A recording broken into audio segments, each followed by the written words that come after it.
Hello everyone, happy Wednesday. Welcome to another weekly vlog. I'm your host Harold with Sapphire Kitsu Travels. This week we're going to be taking the vlog on a different turn. I know for a lot of English teachers in the public schools, the new school year has started, and so there's a lot of people looking to apply for the fall semester or perhaps next year. The Hagwons are private academies. You generally have a better understanding of where you'll be teaching, where you'll be living. So for some people, that allows them to live and work in Seoul fairly easily. With the public schools, through the EPIK program and TALK, you actually don't know what school you'll be placed in or what city you'll be placed in when you're applying. So until you actually get here and go through orientation and everything, you don't know what city you'll be in, and you could end up in a medium-sized city like my city of Boryang, which has like 100,000 people, or you may even end up being in a smaller, more rural area of maybe only a couple thousand. It really depends on the needs of the schools. So I know for some teachers that does steer them away from applying for the public school programs, but generally teaching in a public school is going to be a lot less stressful. With the Hagwons, they are a business. So that means if the parents aren't happy, they aren't happy. If their parents pull their students, then that means less money for their business. So they put a lot of pressure on the teachers. Now, I know there are good Hagwon businesses out there that do take care of their teachers, do look out for them, but your mileage will vary. For every good Hagwon, there's also going to be a bad Hagwon, and usually the ones that you hear about are the ones that teachers have bad experiences. With the EPIK side or with the TALK program, with the public schools, your experiences are going to vary as well, but in terms of the actual contract and the stipulations on that, it's going to be pretty consistent across the board. But we'll talk more about what it means to teach in a public school later. Right now, I want to focus on what's it like living in a rural area of Korea. I know for a lot of teachers, if you are living in a rural area, you want to know like how easy is it to get to a place like Seoul or Busan. I know for a lot of teachers in our first year, we ended up meeting some of the other teachers from other cities in Seoul. It was kind of a central location for a lot of us. And so I kind of want to share that experience with you guys as well. So depending on where you are placed, usually with the TALK and EPIK program, if you are teaching at a rural school, they try to place you in a city of sorts to where you have access to transportation, either a bus or a train line. You'll find in Korea that many of these buses will take you to Seoul or take you to a bigger city where you can transfer otherwise, or your town or city may be located along one of the train routes and you can get to Seoul that way. If you live in the very southern provinces, going to Seoul isn't going to be as feasible. It's actually going to be a lot closer for you to go to Busan.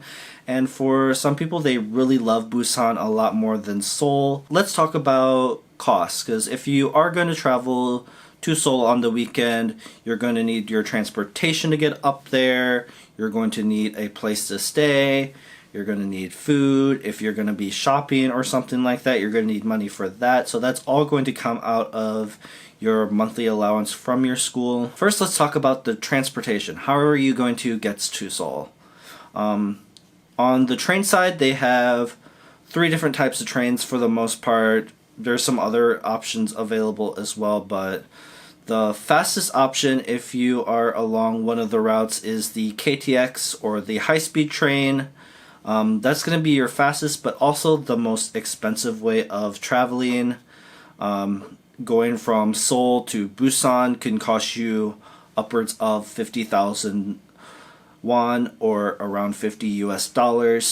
But they also have slower trains like the Mugunhwa, which is the standard train, and then there's also, depending on your area, the Samau, or also there's the ITX trains as well. but the price range will depend on how far you're traveling and what type of train that you're on. Typically for me, it cost me about $15 each way to take the train from Boryong to Seoul. It's about a 2-hour train ride. Usually if I'm wanting to get some writing done or want to do some video editing, I will take the Samao train. The nice thing about that train is that you have Wi-Fi and a power outlet generally in your seating row, so I'm able to use my laptop and connect to the internet and get some stuff done. For the train stations going into Seoul, generally you'll be going into either Seoul Station or Yongsan Station depending on what part of Korea you're in. Now on the bus side, that's another option for you. Generally there's going to be two kinds of buses that you're looking at. There is a more luxurious bus that has like smaller seating but you have more space. That one typically cost me about $15 each way to go from my city to Gangnam in the Central City bus terminal. There's also cheaper buses that range about $10 to $12. That one there's generally two seats next to each other. You can put if you have bigger bags like a suitcase or something, you can put that under the bus. The space overhead your seat, there's not really a whole lot of room if you have a big bag, so generally you're going to be carrying that on your lap. Now in terms of where you're going to stay, this information is going to be relevant like overall for even post-COVID, but like right now I am taking into consideration what's going on still in Korea and around the world. So when I first came to Korea, one of the things that we would do is stay at one of the hostels. What that is a shared room where there may be 3 or 4 people in bunk beds sharing a space. The cost is a lot cheaper, and when you're going to be traveling around in Seoul, the only time that you need to be at your hostel is when you're sleeping. So that's depending on what you're doing, that may not be a long time. So spending less on your accommodations also means that you can spend more money elsewhere, either on food or the different activities. Right now with everything going on, I've been avoiding staying in the hostels. I'm not even sure if you can stay in the shared rooms right now with everything going on, but some of the hostels do have private rooms that you can rent. Those recently I stayed in one for 2 nights and it cost me about $30. I had my own bed, had a private bathroom, and it was really close to the subway stop, so I can go to different parts of Seoul, either if I wanted to go to Itaewon or if I wanted to go to the palace, or when I needed to go back home to Yongsan Station, it was only a 5-minute subway ride, so it was really convenient. I was going to be out most of the day, so I didn't really care how fancy the place was going to be. So that's going to be your bottom option. There is the hostels. There's also Airbnbs and hotels that you can stay in. Some of the hotels and stuff, they're offering different packages where you can get either like a free meal with your stay or other stuff with your accommodations. So when you're looking for those, check those out, because that can give you extra value for your money and let you stay in a little nicer place if you're going to be spending more time in the hotel room as opposed to going out as much. This past weekend I was able to go to Seoul for a couple of days. I wanted to go around, shoot to different parts of Seoul, and yeah, here's some of my experience from the weekend.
So I want to do more of these videos where I talk about what it's like living in a rural part of South Korea. I want to share the city with you guys, kind of give you a feel of what it may be like if you are going to be joining the EPIK or Talk program, what you can kind of expect when you are living here. For me personally, Seoul is a nice place to visit, but I don't really want to live right in Seoul. So being in a more rural area where I'm not super far from the city and other activities, I'm really in an ideal location for me personally, but I know for everyone that may not be the case. But I do want to share those experiences with you guys. So if there's any questions that you guys have about teaching in Korea, go ahead and let me know in the comments. I do read those comments on there, and I take that into account when I'm making these videos. So let me know, and I will try to answer those questions for you in a future video. And until next time, this is Harold with Sapphire Kids Who Travels. Teach, learn, and explore. Bye bye.